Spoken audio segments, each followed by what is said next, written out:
Hello viewers, நான் Jose. Australia வேர்ல்டுலேயே biggest ஐலண்ட்னா Australia தான். சிறிய காண்டினென்ட்டும் கூட.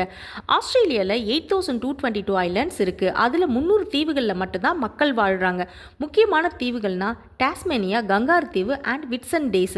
1642ல் ஏபிள் டாஸ்மேன்றவர் தான் ஆஸ்திரேலியா ஃபஸ்ட்டு கண்டுபிடிச்சிருக்காரு. பிறகு ஜேம்ஸ் குக் 1779 கண்டுபிடிச்சி நியூ ஹோலி லேண்ட்னு நேமும் வச்சுருக்காரு.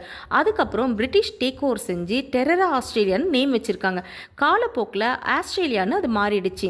வேர்ல்டுலேயே 6th பிக்கஸ்ட் கண்ட்ரினா அது ஆஸ்திரேலியா தான். ஆனால் இங்கே பார்த்தீங்கன்னா 2.5 கோடி மக்கள் மட்டும்தான் வாழ்ந்துட்டு இருக்காங்க. ஆஸ்திரேலியாவோட 85% பாப்புலேஷன் கோஸ்டல் ஏரியாவில் தான் வாழ்கிறாங்க.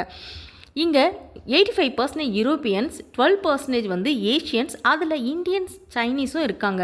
3% ஆஸ்திரேலியாவோட முன்னோர்களான பழங்குடியினர் வாழ்ந்துட்டு இருக்காங்களாம். ஆஸ்திரேலியாவோட கேபிட்டல் சிட்டினா கேன்பெரா. இங்கே யூஸ் பண்ணுற கரன்சி டாலர்ஸ். ஒரு ஆஸ்திரேலியா டாலர் வந்து இந்திய மதிப்பு வந்து 58 ருபீஸ். இந்த டாலர்ஸ்லாம் வந்து பிளாஸ்டிக்னு சொல்லப்படுது. இதனால் இந்த டாலர்ஸ்க்கு வந்து கிழியவோ எந்த பாதிப்போ ஏற்படாதான்.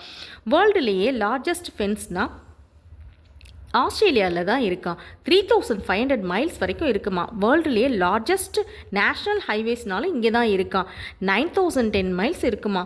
ஆஸ்திரேலிய மக்கள் வந்து கேம்லிங்கில் ஆர்வம் கொண்டவங்களாக இருக்காங்க. ஆஸ்திரேலிய மக்கள் ஸ்போர்ட்ஸில் இன்ட்ரெஸ்டாக இருப்பாங்களாம்.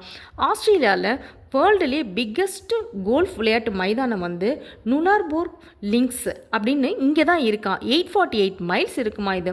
ஆஸ்திரேலியாவில் கங்காரு மட்டும் இல்லாமல் வாம்பர்ட்ஸும் ஃபேமஸாக. இது மட்டும் இல்லாமல் பிளாட்டிபஸ்ன்ற ஒரு அனிமல் இங்கே மட்டும்தான் வாழுதான். இங்கே வந்து காக்ரோச் ரேஸ்லாம் கூட வைப்பாங்களாம். இது வந்து செம்ம ஃபேமஸாக இருக்குமா. ஆஸ்திரேலியாவில் ஹில்லர் பிங்க் லேக்னு ஒரு லேக் இருக்குது. இந்த லேக்கில் வந்து ஃபுல்லாக வாட்டர் எல்லாம் பிங்க் கலரில் தான் இருக்குமா. இதுக்கு காரணம்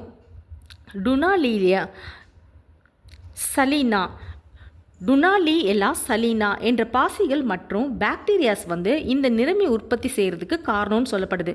வேர்ல்டில் எல்லாரும் கிறிஸ்மஸை வின்டரில் தான் செலிப்ரேட் பண்ணுவாங்க. ஆனால் இந்த மக்கள் மட்டும் சம்மரில் கொண்டாடுவாங்க.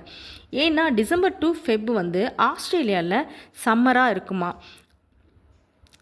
ஆஸ்திரேலியாவில் 10,685 பீச்சஸ் இருக்கான். 200 லாங்குவேஜஸ்க்கு மேலே அதிகமாக பேசுகிறாங்களாம். செல்ஃபின்றதே ஆஸ்திரேலியா மக்கள் தான் கண்டுபிடிச்சிருக்காங்க. எப்படின்னா செல்ஃபி போர்ட்ரேட்ன்றதை செல்ஃபின்னு மாற்றி வச்சுருக்காங்கன்னு சொல்லப்படுது.